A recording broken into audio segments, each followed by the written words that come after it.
नमस्कार साथियों, स्वागत है आप सभी का आपके अपने यूट्यूब चैनल रुद्रा कोडिंग में। मैं हूं रविरंजन गुप्ता और आज मैं आप सबके लिए लेकर आया हूं जावा का फुल कोर्स। इस कोर्स में मैं आपको जावा बेसिक से एडवांस तक फुल डिटेल्स में आप लोग को बताऊंगा। तो आज मैं इस सेशन में जावा का इंट्रोडक्शन देने वाला हूं, इंट्रोडक्शन टू जावा। इसमें हम लोग आज कवर करने वाले हैं what is Java, history of Java, features of Java and usages of Java. आज हम इन 4 टॉपिक्स को कवर करेंगे गाइज। तो आइए वीडियो को स्टार्ट करते हैं। तो व्हाट इज जावा, है ना? जावा क्या है? अगर आप कहीं भी इंटरव्यू में भी अगर आप जाते हैं या फिर किसी को भी बताते हैं कि आप प्रोग्रामिंग लैंग्वेज कर रहे हैं, जावा पढ़ रहे हैं, तो सबसे पहले वो यही पूछेगा कि भाई जावा क्या है ना? तो Java is a powerful general purpose high level class based and object oriented programming language है। अब ये बात यहाँ पे आता है कि प्रोग्रामिंग लैंग्वेज क्या होता है ना? कोई भी पूछेगा भाई प्रोग्रामिंग लैंग्वेज क्या है? प्रोग्रामिंग लैंग्वेज गाइज कुछ नहीं है। जैसे लैंग्वेज हर तरह का लैंग्वेज होता है। जैसे हम लोग हिंदी में बात करते हैं तो वो भी लैंग्वेज हो गया, इंग्लिश में बात कर रहे हैं तो वो भी लैंग्वेज हो गया। आप किसी को वर्बल या नॉन वर्बल, जैसे भी आप किसी भी इंसान को जब आप समझा पाते हैं कोई भी चीज़, तो वो एक तरह का लैंग्वेज ही होता है। तो प्रोग्रामिंग लैंग्वेज वो हो जाता है जिसे हम मशीन को कुछ भी समझा पाते हैं, मशीन को बता पाते हैं कि आप उसे क्या करना है, कैसे करना है।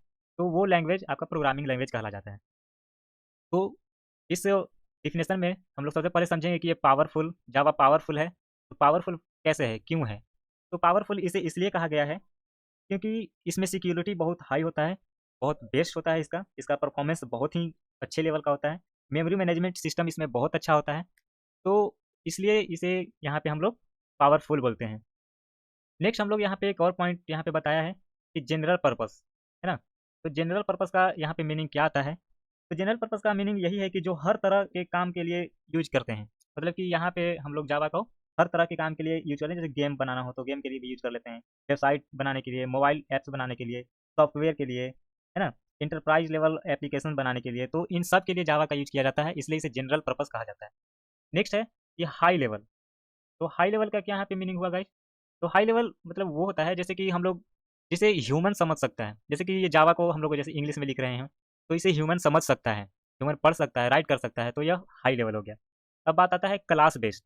तो क्लास बेस्ड का यही सीधा सा ये है कि जिससे हम लोग जब जावा में कुछ भी अगर हम लिखते हैं, जो कुछ भी अगर लिखें तो वो एक क्लास के अंदर ही लिखते हैं। क्लास के बाहर हम लोग कुछ भी नहीं लिखते हैं। जावा में जो भी लिखते हैं वो क्लास के अंदर ही लिखते हैं, इसलिए इसे क्लास बेस्ड कहा गया है। नेक्स्ट है ऑब्जेक्ट ओरिएंटेड। तो ऑब्जेक्ट ओरिएंटेड का मतलब यही होता है जैसे कि प्रोग्राम में हम जो भी प्रेजेंट करेंगे, जो भी हम लोग प्रोग्राम लिखेंगे उसमें हम लोग जो भी प्रेजेंट करेंगे वह एक ऑब्जेक्ट के फॉर्म में उसे हम लोग प्रेजेंट करेंगे।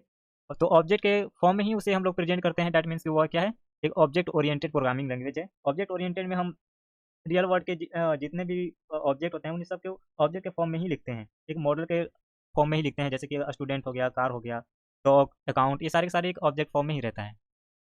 तो हम सिंपल से यहाँ से डिफिनेशन दे सकते हैं, जावा को समझा सकते हैं किसी को भी कि Java is a powerful general purpose high level class based object oriented programming language है।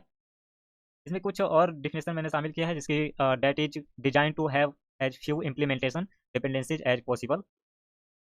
एंड यहाँ पे आगे है, हाँ, एक और पॉइंट मैंने यहाँ पे मेंशन किया है कि it allows developers to write code once and run it anywhere.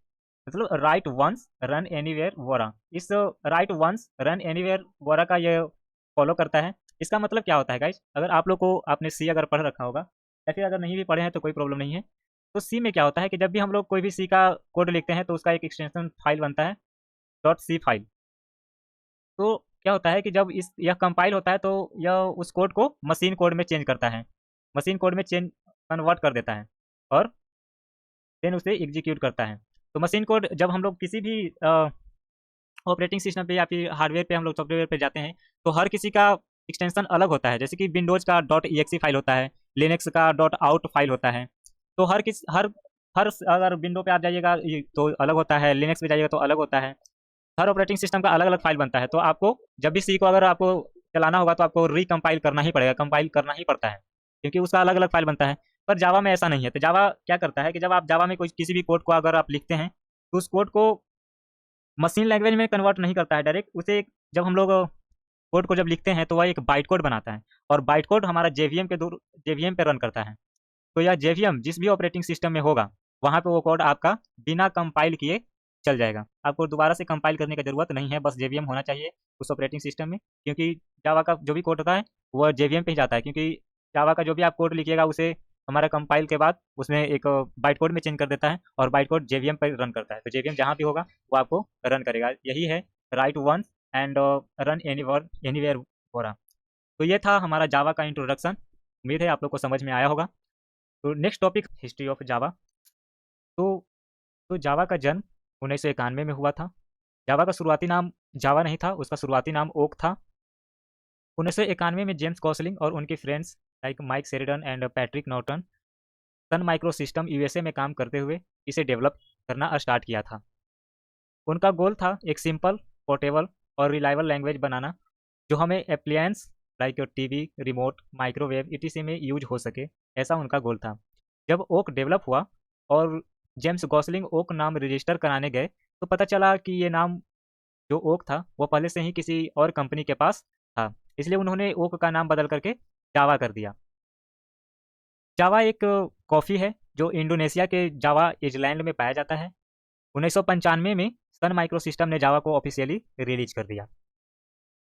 Guys, Java का main goal write once and run anywhere वरा था, जो कि मैंने आपको बता रखा है।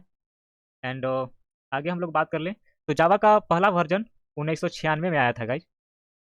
जावा का फर्स्ट वर्जन 1996 में जावा 1.0 ऑफिशियली रिलीज हुआ था। डेवलपर्स ने इसे बहुत पसंद किया क्योंकि यह सिक्योर, प्लेटफॉर्म इंडिपेंडेंट और इजी टू लर्न था। यहाँ पे गाइज मैंने कुछ जावा का वर्जन का हिस्ट्री यहाँ पे दे रखा है, हो सके तो आप इसे याद कर लें, क्योंकि आपको आपसे हो सकता है पूछ लिया जाए, कहीं भी कभी पूछ ले। तो ये था हमारा जावा का गाइज पूरा का पूरा हिस्ट्री। जावा का हिस्ट्री यहाँ पे खत्म होता है। नेक्स्ट हम स्टार्ट करेंगे फीचर्स ऑफ जावा, पर ये हम लोग नेक्स्ट वीडियो में कवर करेंगे, क्योंकि आज के लिए बस इतना ही। मिलते हैं नेक्स्ट वीडियो में। अगर वीडियो आपको अच्छी लगी हो तो वीडियो को लाइक एंड चैनल को सब्सक्राइब जरूर कर लें, और आप थोड़ा मुझे मोटिवेट करने का काम कीजिए ताकि मैं वीडियो को जल्दी जल्दी ला सकूँ। और बस इतना ही। मिलते हैं नेक्स्ट वीडियो में, तब तक के लिए टाटा बाय बाय।